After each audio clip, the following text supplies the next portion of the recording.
Right, everybody, welcome back to another Talks with Finthentic. Joining us here today is Warren from Scale, the CRM.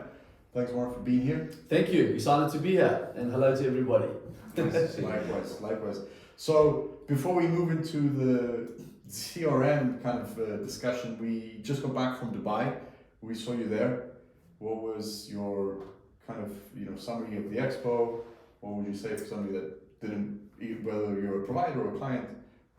Yeah, so it was generally a good expo, we found. A lot of good conversations, good flow.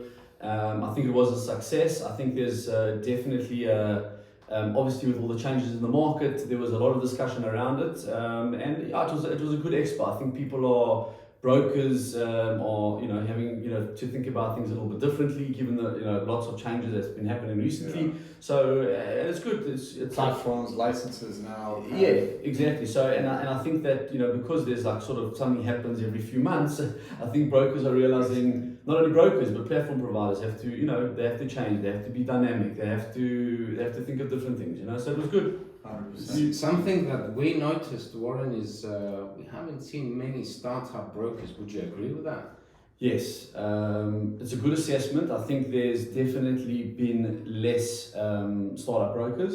I think for various different reasons. We've spoken about it before, but mainly I think regulations become a big thing. Also, the costs are becoming gradually more expensive for starting brokers to absorb. So yeah, I think lower quantity but higher quality. Yes. Companies that will start up.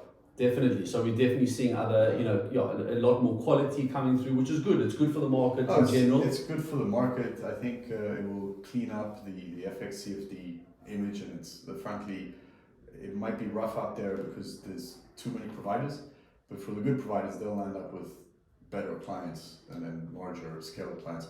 So touching on scalability, obviously the CRM is a big part of what makes a broker quickly scalable, not so scalable. There are different options. A lot of brokers try to do things from day one in-house. Other ones work with a specialist provider in their niche, such as yourselves. Let's talk about kind of your tech stack, your CRM and scaling, and why it might be a good option to do it in-house, why it might be a good option to do it with a specialized provider. Yeah, it's a good question. Look, our perspective is pretty simple. Why reinvent the wheel, try and do something that you're not necessarily good at, and as we all know, tech and CRMs and trading platforms, they're very hard to build. Yeah. We've been in the industry a long time, we know. So and when a broker tries to do it themselves, inevitably they're going to fall short, and not only in terms of the actual tech, but when they need to grow and they need the scalability, then that's where the expertise of the providers come in. So we say rather don't take the hit up front, meaning rather spend the extra $300 or whatever it is, and get yourself a proper system that has got the ability for your business to grow and be scalable, with a proper tech stack. And not only that, with general providers. I think people want more longevity. They want to be they want the ability, they want tools that will allow their businesses to grow, and that's what I think we have to focus on. So from the CRM perspective, that's how we building things and how we've had like the sort of philosophy all throughout the past years, is that to give the broker the ability to grow. So again, you get different types of brokers. The ones that are starting, maybe that are looking for outsourced solutions, which is great. You get the bigger brokers that they get to a stage where they feel that they want to start doing things in-house, and we speak to many brokers and we see that then they start falling short because they think that they can do it in-house, and often is the case that they can't. Yeah, even if they have, let's say, developers which are great at developing platforms or great at developing one thing, it's kind of a whole new game, and we've seen it firsthand when obviously we're doing a continuous judgment on everything on the market to stay up to date. And when you see somebody that they may be, a bridge, and they may also be a platform, they may also be something else, they come to the market quite aggressively, so they come with a very decent product. And what typically happens is you're getting a product that's from a good company, but the product itself this is not what built that company. Whereas if you go to a platform provider that this is the only thing that built that company, we can literally bet money on the fact that that platform, if the company is still in business and successful and so on, they've carved their market share, then it will be a superior product. Agreed, and I think what we're going to see moving forward is the companies that are not like that and they haven't geared themselves up will start falling by the wayside, and I think the companies that have they've got the right philosophy, tech stacks, etc. will move forward. As simple as that. True. Andreas, I think we were talking about recently security and hosting, and maybe you have some ideas on the CRM. Yes, I have some ideas. I would like to emphasize that I believe the CRM is a very underrated product. There are many brokers, founders that do not acknowledge at the full capacity of a CRM.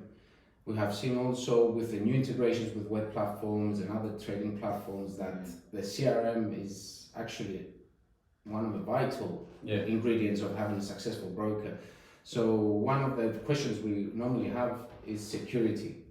Because let's be honest, there were one or two trading platforms at the moment. So security is paramount, correct? How is Scale taking the security? It's an excellent topic that you raise, and furthermore, just to sharpen your point, I mean, we deal with brokers every day, and I would say from our experience, majority of brokers that I speak to don't ask about security, about our systems. They don't ask, they're not really, it's not on the top of their mind, which is really crazy. I mean, a CRM is key to the broker's workings and holding data, etc. So, and there's a famous saying that there's two types of companies. Those companies that have been hacked and they know about it, and those companies that have been hacked and they don't know about it. So either way, everybody's going to get hacked at some stage. I think it's you have to have layers. You have to the way that you build your systems you have to be security conscious, and you have to be very careful. So, and we're not seeing enough brokers asking their platform providers about these things, where their servers, how they're dealing with in-house policies, etc. It's true. You will only get these kind of questions from a more seasoned, experienced broker. Perhaps multiple regulations, but most, if they're simply offshore regulated, which there's definitely some standards, but it's not the same kind of standards as an onshore regulation. They just don't even think about it until something happens, and then it becomes important. Exactly, and I think as more and more brokers are going towards the regulated mindset and what's happening in the market, you're starting to get a little bit more hold on, this is something that we should take care of, Because they put in place good processes, so you have to create backups, you have to store them in two separate locations, you have to tell them the frequency of that, you have to tell them there's access to it. So they give you a framework for just operating as a more professional broker, irrelevant of your marketing and your revenues, just operationally speaking. Okay, absolutely. I mean, good to kind of put that out there. If you're a startup broker, whether you're looking to host your platforms on a specific hosting provider service, or whether you're connecting to a CRM that is cloud-based, ask how they deal with security. Ask them what has happened in the past and kind of what steps or what advice they have also for you, because there's definitely human error involved everywhere. I think a next point, and something coming back to kind of the platform conundrum. So you said just now there's too many platforms, which is true. They're battle tested, and what we've seen is a lot of CRMs that before they just cared about the larger market share, which was MetaQuote. They didn't really pay attention to CTrader and zero attention to other platforms. And now suddenly everyone is magically integrated with CTrader, and we see a lot of shortcomings. So how do you guys stay up to date with the latest APIs, and how do you always make sure that because you haven't integrated, it's done, it's an ongoing process, right? And MetaQuote is kind of there and it's done, the updates are quite rare, whereas CTrader, everyone's getting the latest and greatest CTrader, and they keep rolling out the latest. Yeah, so it's an excellent point, and also generally integrations, it's much easier to integrate with the provider than to actually consistently update and keep updated. So that's the bigger challenge, So again, we've got technical teams that are speaking directly to the trading platforms, being on top of getting updates on whether there's a client issue. We speak directly to the technical teams of these platforms. We've obviously got partnerships. Head of partnerships is also looking, overseeing the relationship. So it's from all perspectives. So yeah, so it's key to maintain the updates of these trading platforms. Not only that, just general integrations, PSPs. Just generally integrations are notoriously difficult and very hard to keep updated. So it's very key. And what I remember you guys kind of connected to CTrader, I would say rather early. Not many CRM providers were looking to do so. It was kind of like Coke and Pepsi, and this was Pepsi, and I understand the commercial decision. Yeah. But what kind of gave you guys the confidence to say, let's connect to this platform when it was a lot less hot? There was kind of everybody could get their empty white labels quite easily. Yeah. So our philosophy has always been we're a CRM provider that is platform agnostic. We're open source, meaning that we want to provide the broker with an ecosystem that will allow the broker to plug into many different tools, trading platforms, and other third-party trading tools. PSPs or something. Yeah, exactly. We integrated with like over 200 PSPs, KYC tools, and our philosophy is that we connected to 8 different trading platforms and adding the next one every few weeks. It makes good business sense for us as a platform provider. To be platform agnostic, and it also gives variety to the broker and then also to the trader. I think that's the ultimate goal as well.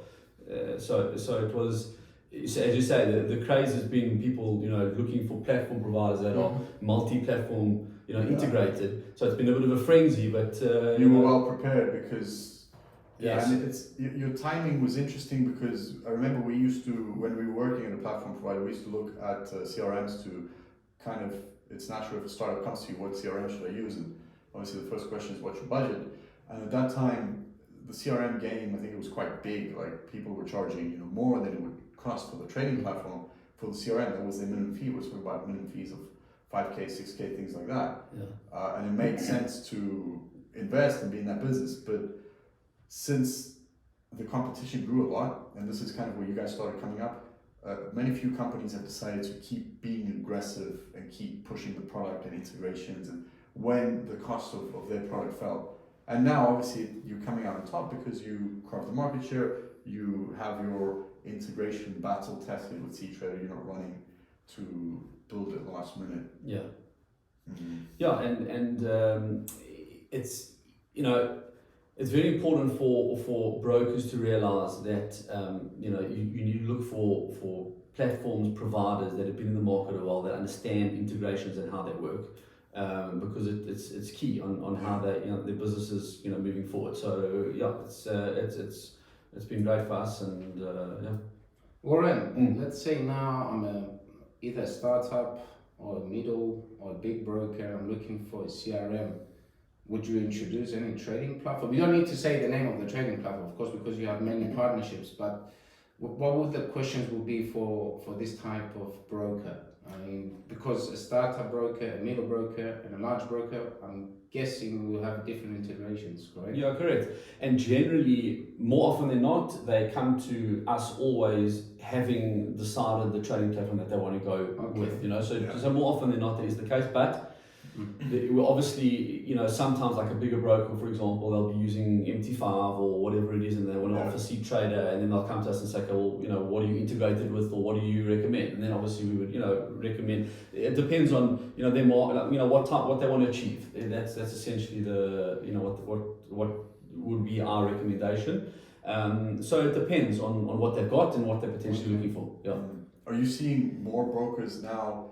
Obviously, you have a client base that was single platform. Are you seeing more brokers that were single platform now adding the second platform, or are you still seeing brokers launch again single platform, but perhaps with a different platform these days? So a bit of both, I would say. There's definitely been a lot more movement with brokers that are just using whatever, CTrader or MT5, for example, and then they want to add a different, platform.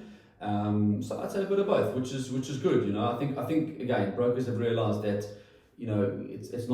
it's not the best practice to only have one trading platform or one PSP or whatever it is. You need a bit of variety. So, yeah.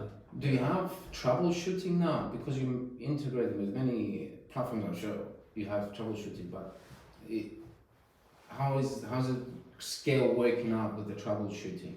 Because now it's going to be more than ever. Yeah. I suppose. Yeah, so again, you know, because we've integrated with lots of integrations and trading platforms, so you have to have the infrastructure and the team to deal with that. So again, I think it just comes down to experience and you know, because you've been doing this over a few years, you know how to deal with providers, what to expect, you know, the teams to speak to. So it's not like you know, quick, we've done an integration and then like, oh, what do we do now? You know, so you improve your relationship with them and have better. Yeah, exactly. Yeah, absolutely, yeah. Awesome. Well, Warren, it's a pleasure seeing you in Cyprus this time, not in Dubai. Yeah. Hopefully we'll see you soon, whether it's here or at another expo. Yeah, and absolutely. Thanks for having me. Nice to be in Cyprus again, and we'll see you hopefully in Israel sometime. Perfect. Thank you. Thanks.